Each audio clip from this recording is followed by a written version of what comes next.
Išminuotoju tapau visai netikėtai. Čia buvo, kai prasidėjo visą tą nepriklausomybę, aš dar dirbau gamykloje ir kai skilo molnas, aš atėjau į arą. Mes visi buvom kaip eiliniai, tada trūko labai žmonių, buvo ta medininkų istorija. Po to prasidėjo tai, kad žulikai pradėjo šaudyti, sprogdinti, nebuvo specialistų Lietuvoje, kas užsiimtų būtent savadarbiais išminavimas, savadarbių įtaisų išminavimais. Ir buvo kuriama grupė ir buvo pasiūlyta pereiti dirbti šitą grupę. Kadangi niekas neturėjo paruošimo, tema buvo nauja įdomi, niekad su to nedirbau, tai perėjau šitą grupę, važinėjom Lenkiją, Ameriką ir kitos pasaulio valstybės, kur praėjom parengimą, apmokymus ir jau paskutiniai tokie išvažiavimai buvo ne tai kaip mokymai, daugiau pasidalinimas patirtim. Tu atvažiuoji į kursus, jie pažiūri tavo parengimą ir jie supranta, kad ko mes atvažiavom. Sako, davai padarom taip, kad pasidalimas patirtim. Tai, sakykime, Prancūzijoje, kai buvom, tai tas įvirto. Kad jie parodo, kaip jie dirba, mes parodom, kaip mes dirbam, maždaug taip. Tai buvo visi tie laukiniai 90-ieji, kai vadinamos brigados, sprogdinimai ir visi kiti nuotykiai. Tai buvo kažkas, jeigu taip sulyginti, to adrenalino ir to tokio, kaip pasakyti, linksmumo, kaip sakoma, linksma bus, kare sakoma, bus linksma. Tai to linksmumo kontekste, tai laukiniai 90-ieji buvo tikrai linksmi. Jau apie 2000-osius tas aprimo, tai būdavo taip, sėdi kabinete, nėra iškvietimų ir lauki. Nors mokykla, kas nors paskambintų, kad užminuota, kad nors kažkoks išvažiavimas, nes jo, tada jau prasidėjo tas brigadų išformavimas, kas pabėgo, kas verslininkais tapo, kas buvo pagautas, pasodintas ir taip toliau. Tai tėvo iki 2000 metų buvo mums labai linksmi. O taip tapau išminuotoju.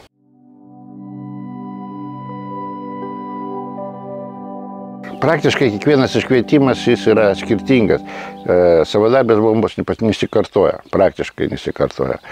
Bet prisiminti dabar kiekvieną detalį, buvo kadaise kažkas, dabar jau gal detaliai net pasakosiu, bet mintis buvo tokia. Važiavo, reiškia, kiek supratau, įmonės kažkoks vadovas su buhalterė ar sekretorė į Vilnių iš Panevėžio, kažkas tokio buvo. Ir pusiaukelėje jie pamatė, kad kažkas gale mašinos guli. Sustojo, pasirodo bomba. Bet jinai buvo kažkas tokio kaip tikra bomba. Ant jo buvo laikrodinis mechanizmas. Susidarė kamštis kelyje, dar tada buvo pageriai madoj.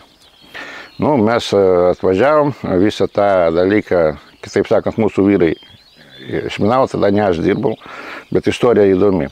Reiškia, vyrai išminavo, perdavė ekspertam, kitą dieną ekspertai skambina ir pradeda mūsų keiktis, kad mes ten tokie lohai, mes ten taram-param, nieko, mes taip kaip blondinė, sakė, mirk, atrodo, viską teisingai padarėm. Jiem perdavėm. O jie kitą dieną padaro rentgeną nuotrauką, to įtaiso pasirodo bomboje buvo bomba. Kitaip sakant, antras mechanizmas buvo pačioj bomboje. Ir tipo du inicijavimo mechanizmai, vienas laikrodinis mes nuėmėm, o viduj buvo pageris. Ir jis nesuveikė, signalas buvo nusiųstas, jis nesuveikė tik tais todėl, kad tuo metu didelis kamštis ir šitas signalų pralaidumas buvo uždėlsas, dėl to jis nesuveikė. Didžiausia įtaisa, kuri teko kadaise išminuoti, buvo irgi Kaunas, ten, man atrodo, iš pavydo ar iš ko, kada kažkas iš šeimos narių pradeda meilužius ir visą kitą. Ten buvo kažkokia kirpykla. Ir šiukšlių dėžė buvo įdėta ne šiukšlių dėžė, o prie jos į konteinerį buvo išmestas 6 kg užtaisas. Galingumas. Pagal idėją mes turėtume dirbti su kostiumu, su visko, kaip priklauso, bet 6 kilogramai tau joks kostiumas neapsaugo. Robotų mes tada neturėjom dar, tai teko daryti rankinį išminavimą, nes rankinis išminavimas pagal tos, sakykime, europinius standartus daromas tik vienu atveju, kada užminuotas konkrečiai žmogus ir jį reikia išminuoti, arba kada gali įvykti krašto katastrofa. Tai yra nepriklausomai nuo to, ar tu būsi apsaugotas, neapsaugotas, jeigu kažkas atitiks, bus visiems negerai. Tai tik tais dviem būdais daromas rankinės, visam ir kitur.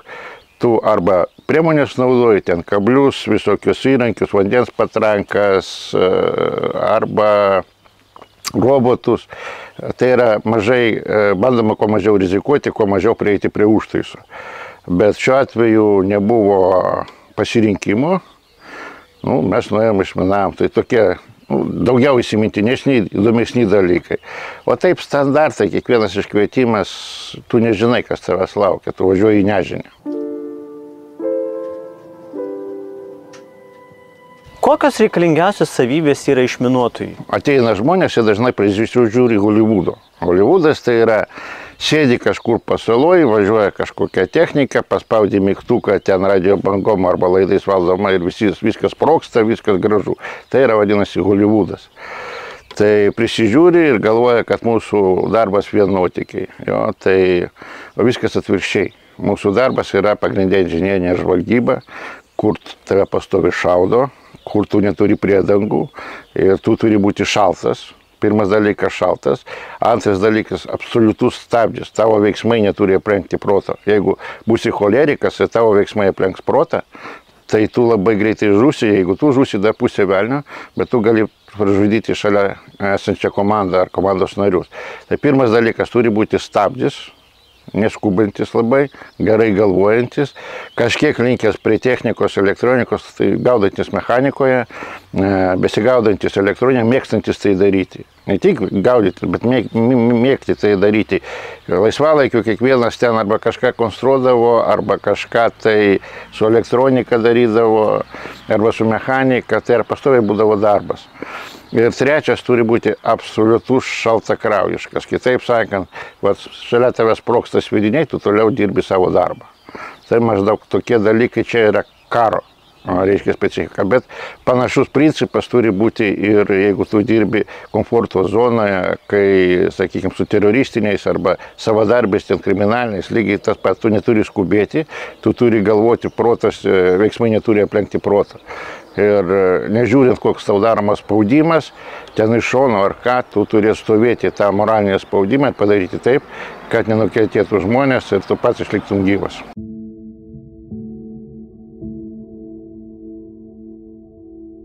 Kaip jūs gavot pravardę Dėdas? Dėdas tai yra dar, kai dirbau Vare. Dėdas, kai aš grįžau iš sovietinės kariuomenės, pas mane buvo daug tų dembelės, vadinasi, pasakymai. Jo? Ten, ką, šuneliai, ten ir visa kita. Ir kada aš atėjau dirbti į arą, aš dažnai tos pasakymus panaudodavau. Dėl ko? Tai ir buvo Dėdas, tipo dėt, jau dembelės. Taip ir liko. Tada, kada atvažiavau Ukrainos karą, ten, kada tu pasirašai kontraktus, tvarkai dokumentus, tau reikia pasirinkti šitą šaukinį, taip sakant, slapyvardį ir jeigu tu nepasirinki pats, tai tau priskiria kažkokią, tai pagal tavo veido, pagal tavo kažkokius elgesį, dar kažką tai. Nes, kaip taisyklė, šaukinys labai daug pasako apie žmogų, jo, kažkokius jo bruožus. Taisyklė yra tokia. Ir aš sakau, Dėdas laisvas, kad mane jau pripratęs Dėdas, sako laisvas. Jo, taip ir bus.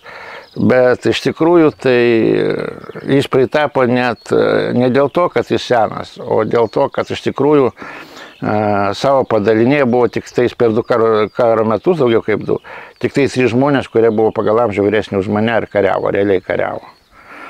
O pagal patirtį mano specifikoje, mano padalinėje, net ne mano padalinėje, o mūsų legione, mano srityje nebuvo nieko, kas žinotų daugiau, nežinau aš. Nes man reikėjo ruošti ir užsieniečius, ne tik užsieniečius, tu atvažiuoji kažkokią fronto atkarpą, ten stovi kažkokie Ukrainos padaliniai, ten gali būti terobarona, ten gali būti reguliari kažkokia kariuomenė. Jeigu pas juos trūksta specialistų, jie prašo visada, kaip taisyklė, paramedikų papildomų kursų ir išminuotojų papildomų kursų. Tai tu vėlgi visi, sakykime, grįžta iš kovinių ilsisi nors kažkiek, o tu dar eini pasakoti pasakas apie minas, tu kokių 4-6 valandų pasakojame, kaip išgištas skuduras. Kiek trunka paruošti išminuotoją? Tas vadinamas neetatinis išminuotojas, jis galima paruošti maždaug plius minus per mėnesį. Ką gali po mėnesio mokymų padaryti toks išminuotojas? Šiaip pas ko skiriasi mūsų eskadronas, arba kitaip sakant batalionas nuo visų kitų. Kai aš atvažiavau, pas mus įveidžiau tą tokią programą, kur vadinosi minus. Tema vadinosi minus. Visi einam pas dėdą klausyti pasakų apie minas. Tai iš esmės tai buvo programa, kuri buvo privaloma visiems aptikti, identifikuoti ir apeiti minas. Jie nebuvo išminuotojai, bet jie mokėjo aptikti, pasakyti kas ir pažymėti, identifikuoti ir jas apeiti. Tai va tokio lygio žmonės, sakykime, kaip sakoma, neetatinius, jeigu taip ukrainiečių kalba sakyti, vienkartinius. Čia skaitusi labai silpnas pareigimas, vienkartinius. Jeigu jis nebando lysti į išminavimo reikalus, jis išlieka gyvas. Jeigu jis bando lysti, jis kaip taisyklė padarys klaidų, nes jie neturi praktinių žinių, jie gauna daugiau teorinės žinias arba tokios kaip pat poligonė greitai praeina. Ten gyvybės mirties kelias, paskutinis egzaminas jiems būna, kai jie turi patikrinti maždaug 500 metrų pamiškės juostą. Tai čia daugiausiai yra skirta šturmo grupėm, bet praeidavo visi. Kaip pirma medicininė pagalba, taip ir minus, būtent šitą discipliną aptikti, identifikuoti, apeiti buvo pas mus privaloma visiems.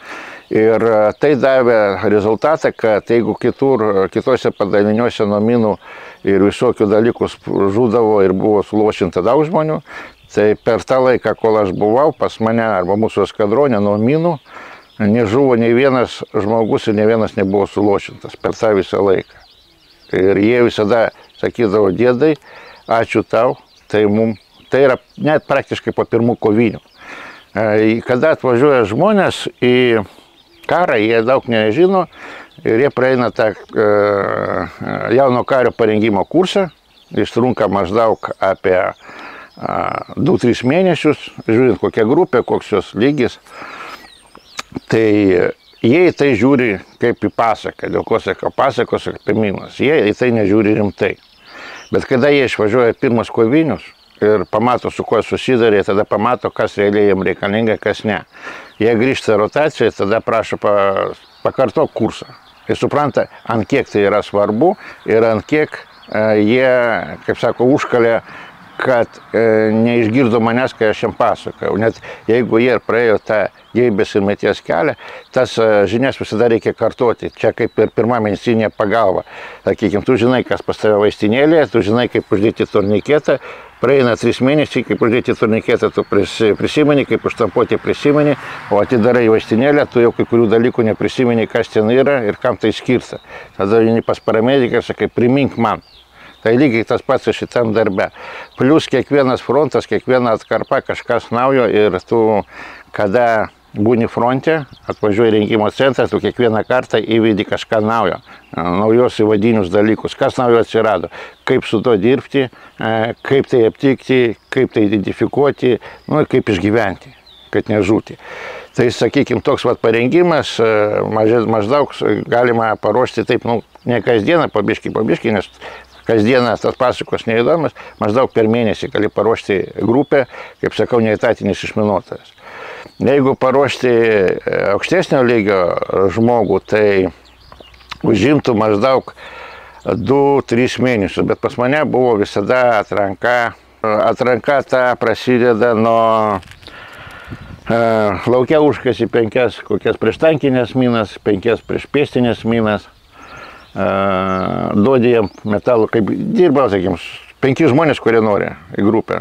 Duodi kiekvieną metalo ieškiklį, visus priemonės, kokios reikalingos. Standartiškai jie išklauso tą pirmą kursą, taip aptikti, apeiti ir identifikuoti. Jie žino, kaip tai daroma.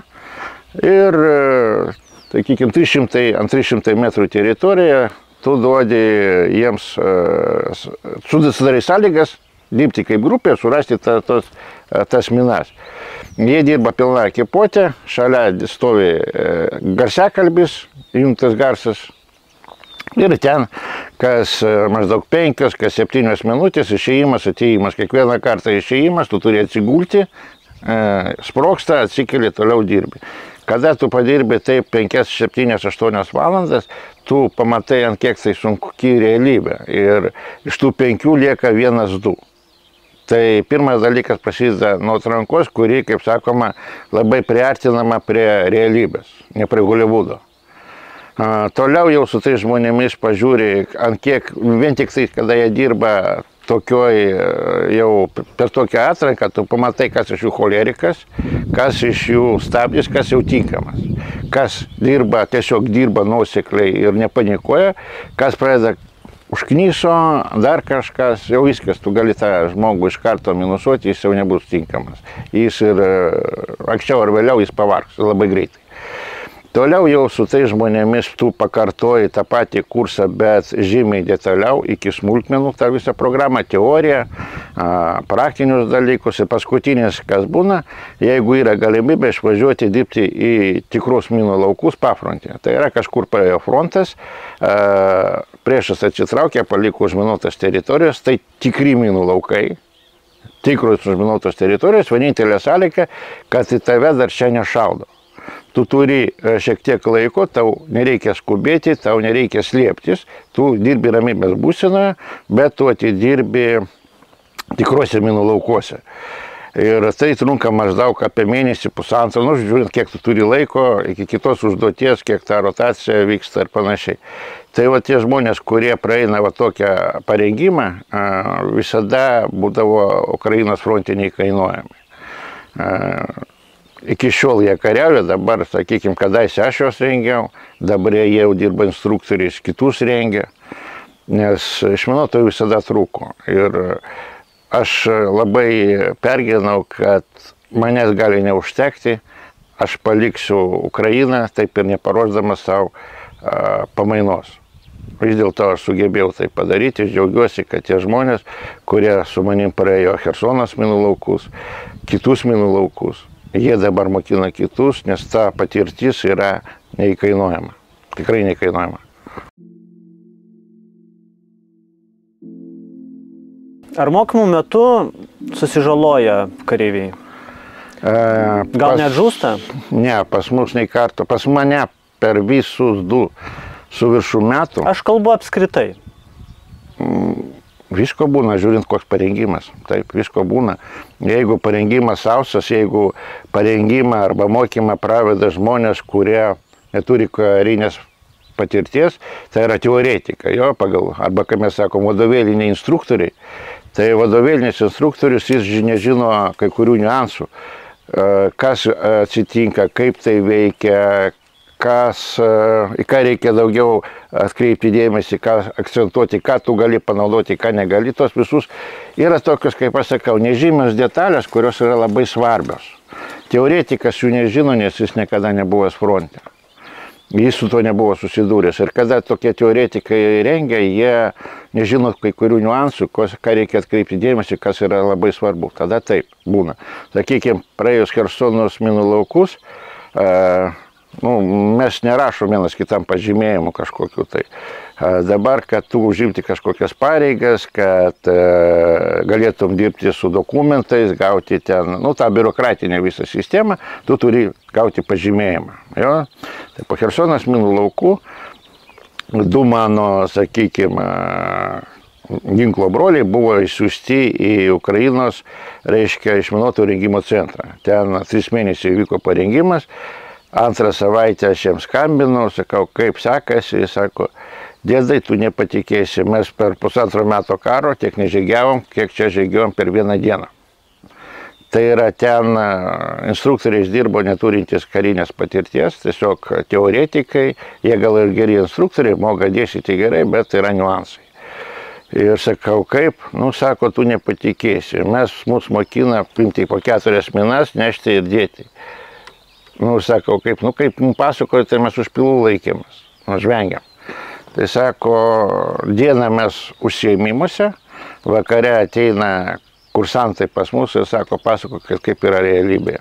Tai yra, kuo skiriasi teorija, arba tie teoretikai instruktoriai nuo žmonių, kurie praėjo praktiką, kaip dangus ir žemė. Realybė visai būna kitokia negu ta teorinė dalis. Lygiai čia tas pats, kai jeigu tu žiūri žemėlapį, tu gali pažiūrėti, kad viskas ten vietoje gerai, tau tinkama pozicija, tu gali pasiekti kelis taškus, atvažiuojęs į vietą, tu man pamatai, kad ta vieta visiškai tau netinkama. Paprastas atrodo pavyzdys, bet tai yra palyginimai, ant kiek vienas parengimas yra aktualus, ant kiek yra aktualus, arba ko skiriasi kitas parengimas. Kaip greit sensta žinios ir patirtis? Jūs 2 metus buvot Ukrainoje. Ar skiriasi po 2 metų tie patys elementarūs išminavimo darbai? Ne išminavimo darbai skiriasi procedūros. Jeigu, sakykime, 22 metais tu galėjai išeiti į pilkąją zoną, pilkoji zona tai yra niekieno žemė. Tarp mūsų pozicijų ir priešo pozicijų. Niekieno žemė, pilkoji zona. Tai tu gali išeiti, sakykime, atlikti inžinerinę žvalgybą, paruošti placdarmą šturmui, patikrinti, ar nėra minų.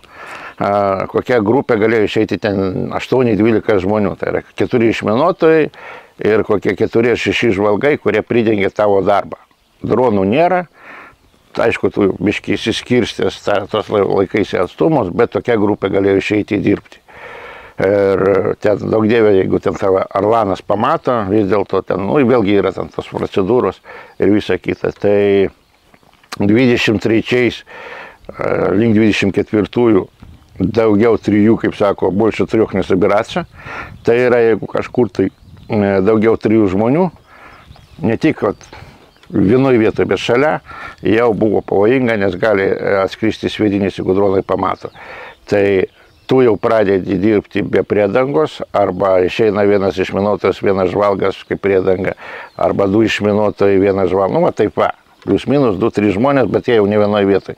Tu jau turi važiuoti į užduotį, jeigu anksčiau tu gali, sakykime, pradžioj sustoti, aptarti kažkokius niuansus, kažkas pasikeičia, kažkas ne taip, aptarti niuansus, tai jau 23 link 24 tu turi prieš išvažiavimą visus tos niuansus aptarti, kad tau nereikėtų vienas prie kito prieiti ir kalbėtis, aptarinėti ir davinėti kažkokius nurodymus papildomai. Tai yra, visi viską turi žinoti iki smulkmenų, be jokių ten klausimų ir kalbų.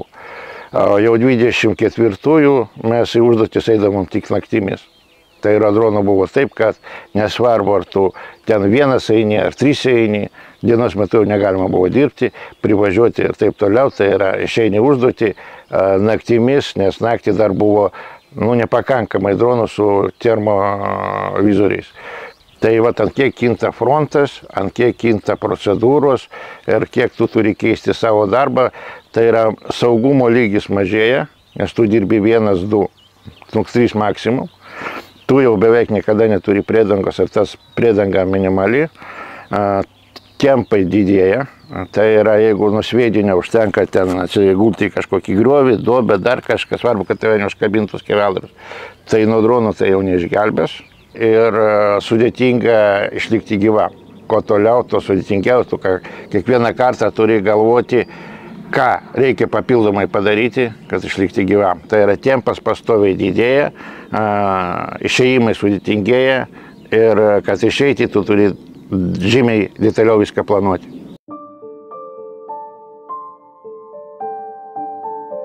Ar yra sprogmuo arba kažkokios sąlygos, kurios yra išminuotojo siaubas?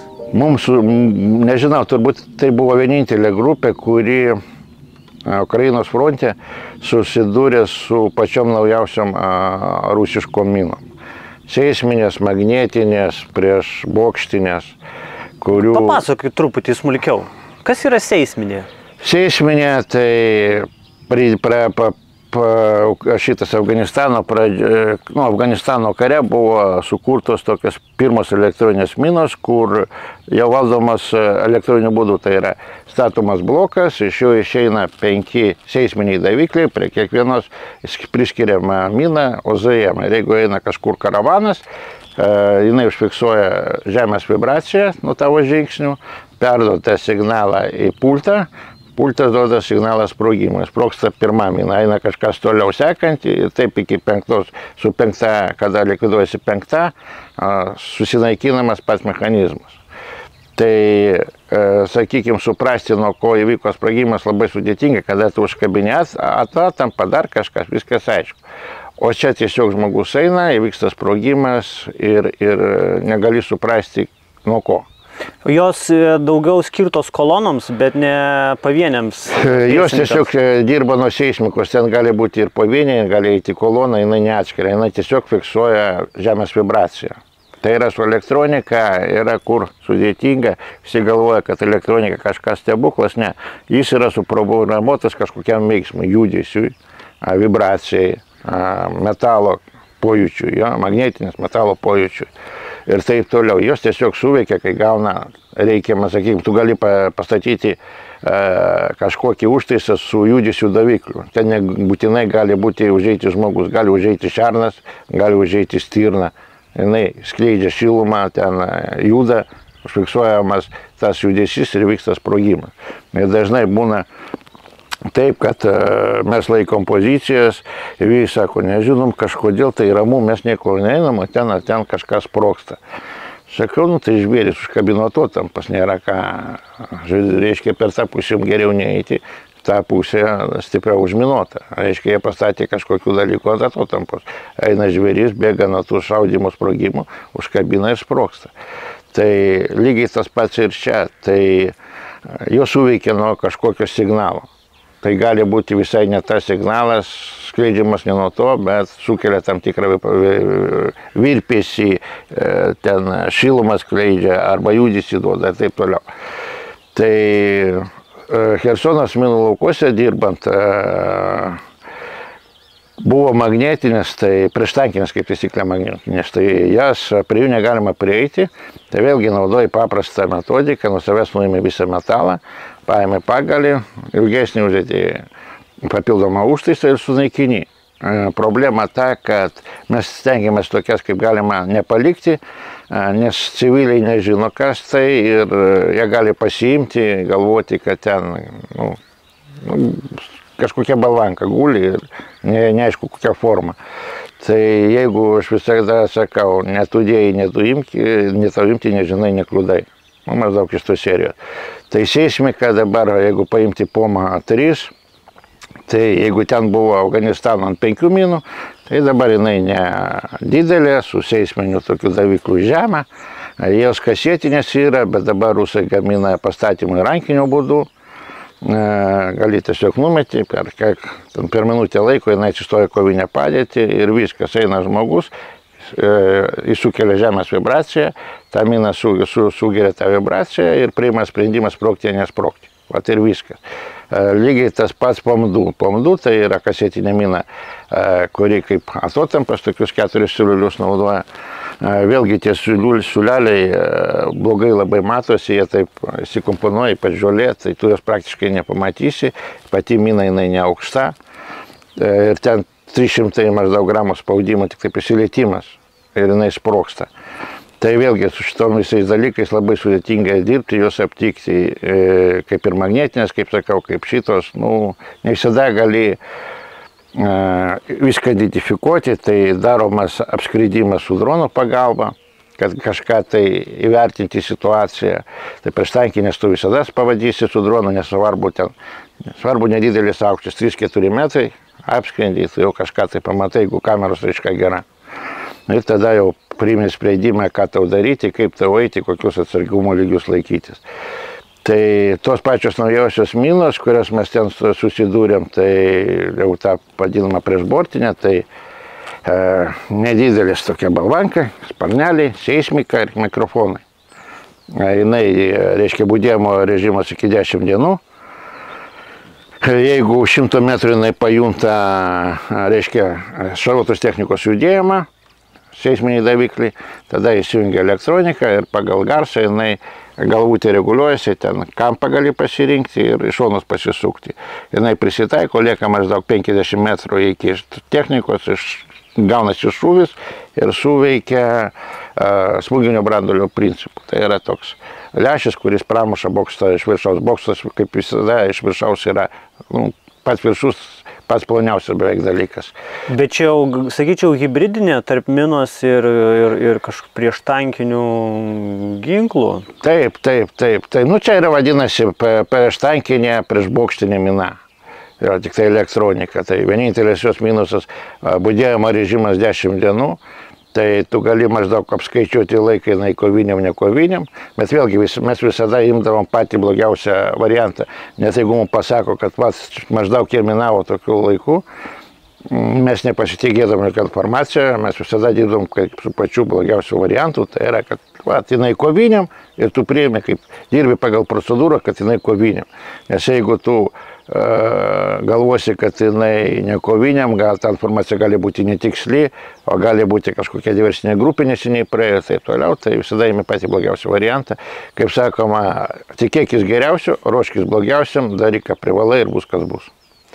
Rimai, ar buvo, aš tikiu, kad buvo, bet ar buvo tokių situacijų, karštų situacijų, kai galvojat, kad aš jau namo nebegrįšiu? Taip, dirbant pilkojo zonoje buvo ne kartą ir net paskutinės kovinės išėjimas, buvo Charkovo kryptis.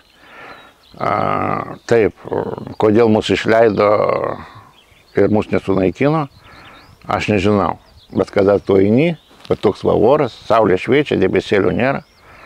Jeigu FPV dronus sugebėjo kažkokią atstumą pagesinti riebai, radioelektroninės kovos priemonės, tai Mavikas kabėjo skirtingi dažniai ir tu eini, jis kaba, tu matai, kad jis tave mato ir tu galvoji, kadagi tave šaus.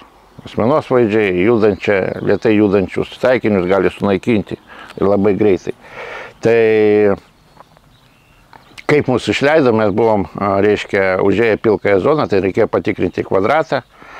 Kvadratą mes patikrinom, mes užėjom naktį, atidirbom iki paryčių, o jau išeidinėti, vyrai, mūsų pamatė, kad mes dirbam ir žvalgai sakom, mes nepasiliksim iki vakaro, išeinam dabar, nes, mūsų naikins. Tam kvadratė mūsų buvo tik tai 5 žmonės, ką mes galim rimtai pasipriešinti. Iki mūsų pozicijų buvo 1,5 kilometro, iki priešo pozicijų 600 metrų. Tai jie mūsų naikinti, nieko nekainuotų. Ir mes išeidinėjom, reiškia, dienos metu šviečia saulė, kaba tas Mavikas ir tu lauki, kada į tave pradėjo šaudyti. Atvira vietovė. Ir kodėl mums leido išeiti, tu nesupranti. Aišku, mes daėjom, visi apsidžiaugėm, kaip sako, vos nebūti ant stalo už antrą gimimą. Aišku, to nebuvo, apkasa ir visa kita, bet, Joko principas yra toks, jeigu būtų tuo metu, turbūt kiekvienas užvestų po butelį, žinai, iš tos laimės. Bet jo paskutinis išėjimas, bet kiekvieną kartą, kada dirbi pilkoj zonai, būna tas, ką tu iki galo neįvertini, atrodo. Pasakai informaciją, duokit mums informaciją apie visus blokpostus, kažkokius KSP, tas vadinamas kontrolės punktus, kur yra mūsiškiai, tu bandai visus įspėti, bet tau nepateikė kažkokio vieno ar dviejų, kur yra mūsiškiai ir tu pakliūni po kryžminę ugnim tarp priešo į savų, tarp savų ir savų, arba tiesiog eini, jie pagalvoja, kad tu priešas ir pradeda tave šaudyti. Tai čia buvo standartiniai dalykai, kiekvienas darbas, sakau, pilkoj zonai, jeigu tu dirbi iki nulio, iki paskutinio savo pozicijos yra viena, kada tu išeini už savo pozicijų pilkąją zoną yra visai kita.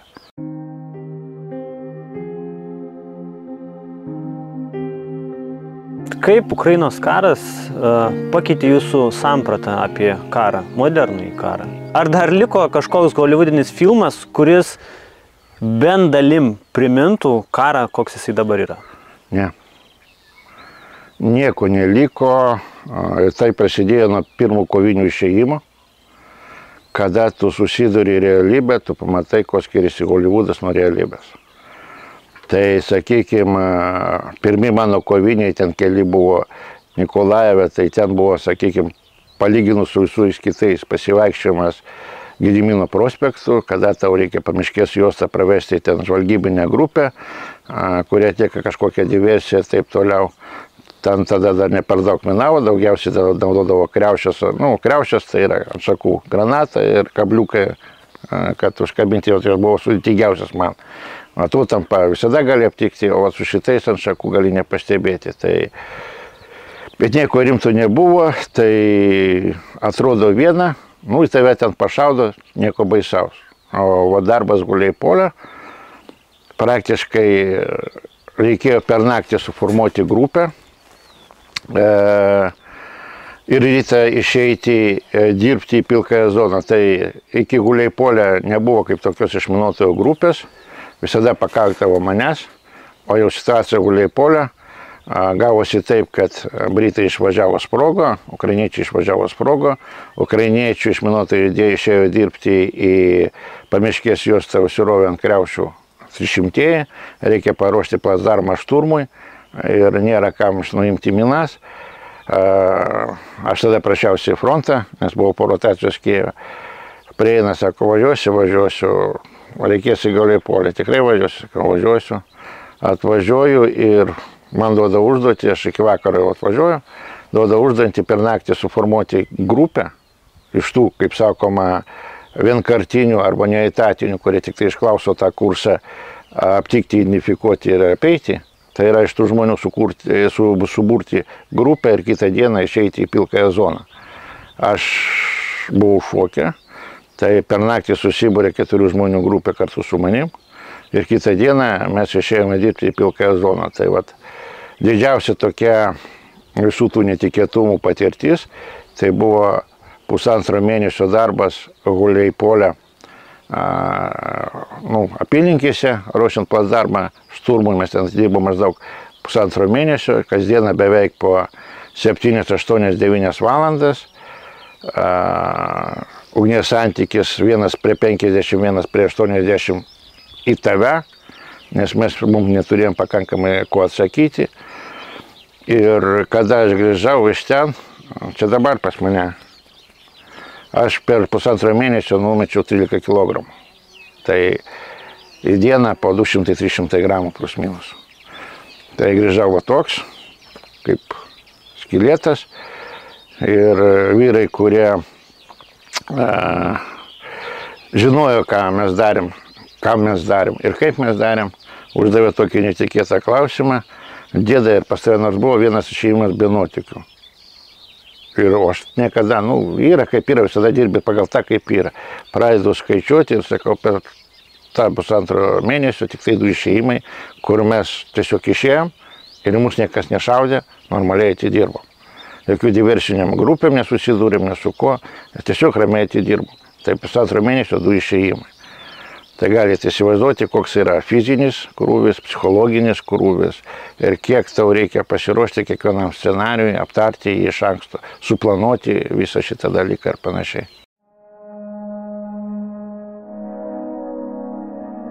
Kiek yra svarbios minos šiuolaikinėme kare? Jeigu aš turėčiau pakankamai minų, pakankamai paruoštų specialistų, net neturint tų visų betoninių įtvirtinimų, aš galėčiau paruošti pozicijas taip, kad priešas negalėtų jų įveikti 2-3 mėnesius. Jeigu aš turiu pakankamai minų, pakankamai paruoštą personalą. Tai yra neįveikiamų gynybinių linijų, kaip aš sakau, nėra, bet viena gali praeiti per valandą 2-3, o kitą tu gali nepraeiti per 2-3 mėnesius.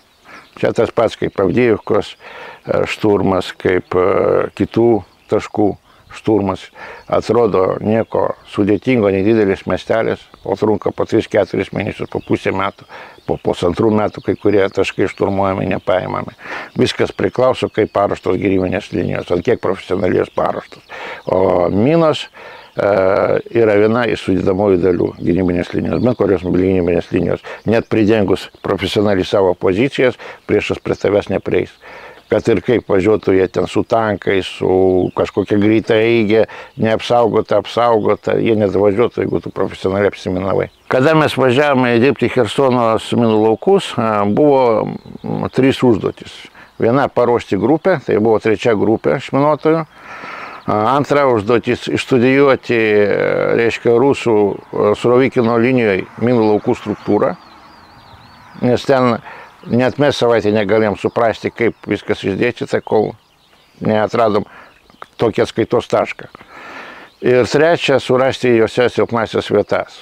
Tai kada aš grįžau iš ten, tai tik tai vienas pulkininkas, profesionalus pulkininkas atvažiuoja ir klausė, studijavau.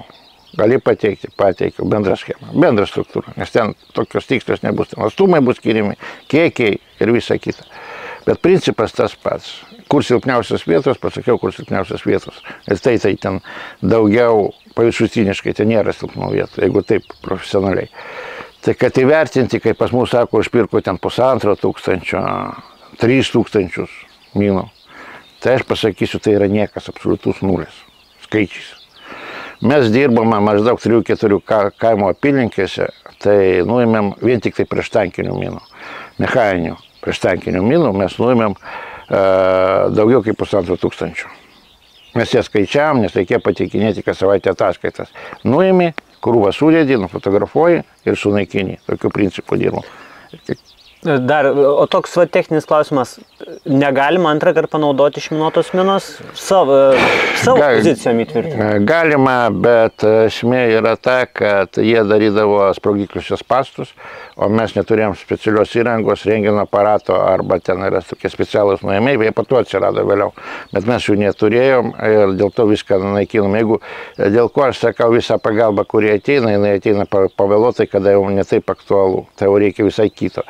Karo tempai keičiasi, frontas arba kažkokie įvedami naujovės ir tai, kas buvo tau aktualu vakar, rytoj gali būti tau pražūtinga.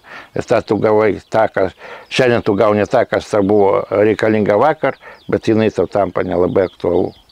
Vat kur yra karo niuansas. Tu turi gauti šiandien ir būtent tai, ko dabar tau reikia. Jeigu tu šito negauni, tai yra nuostoliai, tuos 1500 mes galėjom perduoti Ukrainos frontui, saviem vyram, bet mes juos turėjom naikinti. Tai, sakykime, tęsiant tą mintį apie kiekį, tai čia dirbant 3-4 kaimo apylinkėse mes sunaikinom 1500 ir tai buvo maždaug 10-15% nuo to, kas liko. Mes valėm kelius, sankryžas, reikėjo kelis kaimus atblokuoti, nes iš visų pusių buvo užminuoti, vietiniai norėjo ten atvažiuoti kažką savo pasiimti ir taip toliau. Tai kiekiai turi būti ne keli tūkstančiai, o 100 tūkstančių, jeigu nori padaryti gerą gynybinę liniją. Ir antras dalykas, turi būti ne batalionas, kaip pas mus, apmokyta personalo su to dirbti, o, sakyčiau, brigada. Arba kiekvienam koviniam vienete, bet, sakykime, žinot kokio lygio. Jei tai yra kopa, tai bent 8-12 žmonių, kurie mokėtų dirbti su minom, tai yra jas aptikti, neutralizuoti ir tą, ką mūsų pusė naudoja minas, su to minom statyti.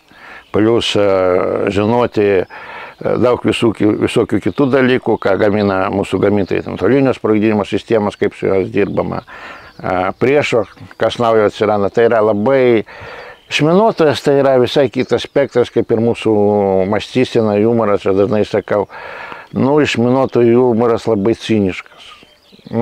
Taip yra.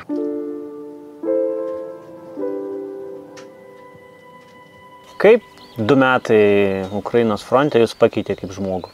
Iki karo aš buvau taip vadinamas biški politkorektiškas, jo. Maždaug iš tos serijos, jo. Kare tu supranti, kad tasai gali kainuoti tavo gyvybę, tavo ginklų brolio gyvybę. Karas mane padarė labai kategorišku, jo. Kai kada kažkur rašai ir komentuoji, aš būna gan aštriai atsakau arba, sakykime, konkrečiai pasiunčiu ten, kur buvo pasiustas rusų karo laivas, jo. Tai yra kategoriškumas. Karas pakeitė to, kad tu tampi kategoriškas. Tu arba priimi sąlygas ir eini užduotį, arba pasakai, eikit jūs ant 3 raidžių, nes jūs visi atsiprašant pabajobai. Tai jeigu tu būsi politkorektiškas, tu pasirašysi pražudingai užduočiai, tu negrįši tavo vyrai. Tai va tas va toks kategoriškumas, kuris labai atsispindėjo kare, kada tau reikia priimti sprendimus, tu atsakai už grupę. Nežiūrint, kad yra vyresnysis, bet, kaip vadinasi, riešalai esi tu. Visada karininkai ne su vyresniuoju šneka. Vyresnysis daugiau pildo dokumentus, visus tos tvarkaraščius ir visą kitą. Bet jie kalba su tuo, kuris turi didžiausią patirtį, kuris daugiausiai žino ir kuris gali įvykdyti užduotį. Tai kaip ir ne vyresnysis, bet kažkokia prasme toks pilkasis kardinolas riešala. Ir tave iškviečia, pasako užduotį, tu turi pasakyti, reiškia, toliau tu surinki daug žvalgybinės informacijos ir tada tu sakai pliusas arba minusas, arba einu šitą užduotį, arba neinu. Jeigu ta užduotis tu pamatai, kad tau nėra iš jo šansų jokių sugrįžti arba įvykdyti, tu ją minusuoji. Nes ne visi karininkai supranta tavo darbo specifiką ir darbo niuansus. Bet jeigu tu minusuoji, tu turi argumentuoti, ne iš tos serijos, aš neįsiu, nes neįsiu, aš neįsiu, nes bijau. Bet tu turi išdėstyti taip argumentuotai, kad karininkas tas, kuris tavo darbę, tavo specifikų nesuprastų, sugebėtų suprasti. Paprasta, prieinama kalba. Kad jis suprastų, tada jis išgirs, sako, ačiū dėdai, supratau, spręsim kitaip. Jums neatrodo, kad žiniasklaidoje trūksta patriotiškumo savo šaliai skatinimo, nes neseniai turėjom istoriją, kai jaunuolis sako, nėra čia ko ginti ir visi naujienų portalai spausdina tas antraštės. Bet kodėl nėra antraščių su jaunuoliais, kurie eina, tarnauja Lietuvos kariuomeniai ir jie yra pasiruošę ginti? Labai geras klausimas, aš jums pasakysiu taip. Galima pasakyti, kad mūsų žurnalistika tapo tokia bulvarinė, praskistakojiška. Kas su ko mėgojo, tu žiūrėk, tu tokių nesąmonių priskaitysi, kas su ko mėga, kas ten, koks seksas ten patrauklus, tokia nesąmonė, kuri, absoliučiai tuštybė. Aš skaitau, kad tai yra bulvaras. Bulvarinė žiniasklaida. Aš praktiškai jų neskaitau, nebent kažkur tai, Facebooką nužeini, kažkokia, kaip eina siena, pamatai, dar kažką tai. Bet jų neskaitau, tiesiog tai jeigu užeinu pažiūrėti, kas pas mus rašo žiniasklaida, tik tai LRT. LRT užeinu, ten jau bent jau šito šūdo, atsiprašant, nebus. Tai ar čia neprofesionalumas, ar čia ta ilgalaikė to liberalizmo, kaip aš sakau, prastas kėstaškoiškumo politikos pasiekmė, kada taika, pacifizmas ir visa kita. Taip, tada buvo tai, galbūt niekas negalvoja apie karą, viskas tvarkoja, ten gali sutikti su tą politiką, nesutikti, kada šeima nuleidžiama žemiau, kada meilė tėviniai nuleidžiama žemiau, kada kosmopolitizmas ir meilė vieni kitiem paima viršų, dėl ko pas mus visokių kitataučių buvo prileista, vėl nežino kiek, tai tų visų tosos politikos pasiekmes. Ar tie žmonės daro iš durnumo lygiai tas pats kaip tada, ir jie nesupranta, ką jie daro. Ar jie kryptingai tai daro, norėdami pasakyti, kad, sakykime, kaip yra tas, valdžia bloga, reiškia, nėra ką ginti. Valdžia mūsų nemyli, valdžia mūsų nesirūpina. Ten konservatoriai, ten kažkokie tauti ir visas tas pjovimas, toks specialus kiršinimas, tu matai visą tą jovalą ir tu galvoji, tai daroma specialiai ar nespecialiai. Lygiai tas pats meilė tėvynė galėtų pakviesti žmogų, kuris pasakytų, taip, aš myliu savo tėvynę, aš ne dėl valdžios kariauju. Mes aplamai Ukrainoje, jeigu paklausi, ką tu veikia Ukrainoje, tu už Ukrainą, ten Ukraina korumpuota, dar kažkokia, tai ką tu ten veikia Ukrainoje, aš sakau, aš kariavau ne už Ukrainą, aš kariavau už Lietuvą, kad atitolinti tą X dieną. Už Ukrainą kariauja ukrainiečiai, Ukrainos korupcija yra ukrainiečių reikalas. Mes kariavom už Lietuvą. Mes dėkingi Ukrainai, kad mums suteikė tokią galimybę jiem padėti, nes mes pirmas dalykas ten gavom neįkainuojamą patirtį. Tai neįkainuojama patirtis, nesulyginsi. Tai lygiai tas pats. Aš galiu mylėti vieną valdžią, galiu nemylėti kitos valdžios, bet aš ne už valdžią einu kariauti. Aš kariaunu už savo tėvynę. Aš čia gimiau, čia mano šeima, čia mano draugai. Aš čia ir mirsiu. Aš savo, kaip sako, žemę, savo tėvynę kariausiu. Už laisvę laisvai kalbėti, o ne taip, kaip dabar rusiškam pasaulyje. Tai, nesulyginami dalykai. Bet kada žmonės nesidomi, kada juos pakabina ant tokio tarpusavio kovos kablio, kad nutraukti nuo to pagrindinių tokių esminių dalykų, esminių vertybių, tada tu negali suprasti, ar tai daroma specialiai, sakykime, įtakojant rusų agentūrai ar dar kažką, ten galbūt kažkokie projektai vykdomi ir tokių principų mūsų tarpusavio kiršyje. Ar čia iš durnumo, neprofesionalumo tai daroma. Man kai kada tai sunku suprasti, nesu ten saugumo specialistas kažkoks ar kažkas tai tokio, bet šito kampu pas mane daug klausimų, kodėl taip daroma. Kryptingai daroma, tarp kitko. Labai kryptingai, kada koks durnius parašo komentarą Facebook'e, durnius, bet kada tai daro žurnalistė, turinti, atrodo, pasitikėjimą, vardą, autoritetą, tu jau susimastai. Lygiai tas pats, kada ateina, vėlgi iškilo tas klausimas, 5. kolona, visi tą 5. koloną lygina su tom žemumom, komentarai, ten, čia yra palyginti smulkmena. Bet kada žmonės, kurie formuoja nuomonę, žurnalistai, elgiasi, sakykime, kūrė projektus, kurie silpnina mūsų gynybinį potencialą, tokiais, kad nenoriu kariauti ir taip populiarina, tai yra darbas prieš valstybę, skaitau.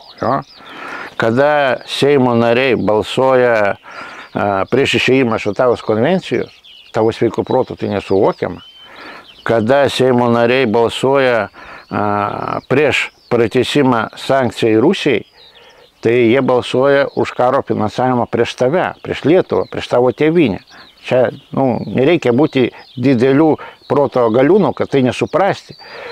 Ir šitie žmonės pakliūna į Seimą ir juos kažkas balsuoja.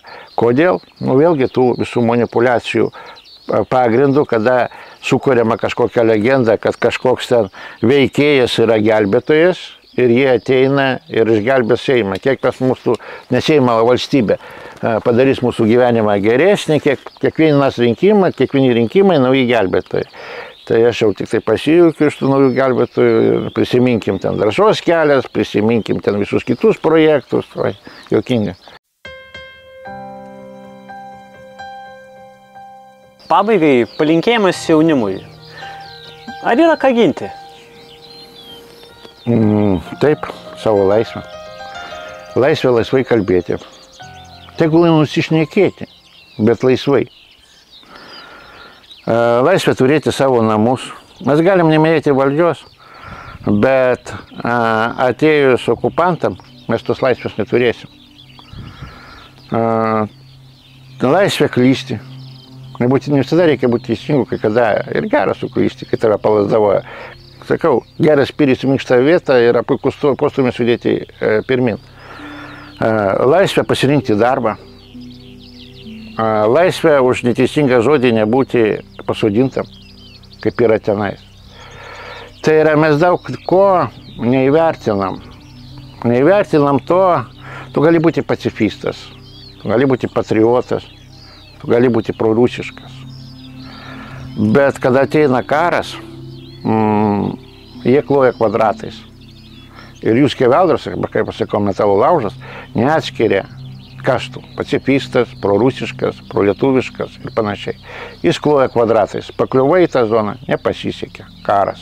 Nepakliuvai, pasisekė. Principas paprastas. Tai jeigu mes nenorim, kad čia ateitų, tai pirmas dalykas, mes turim pasiruošti patys, ne valdžią ginti, o savo namus, savo artimuosius, savo šeimą.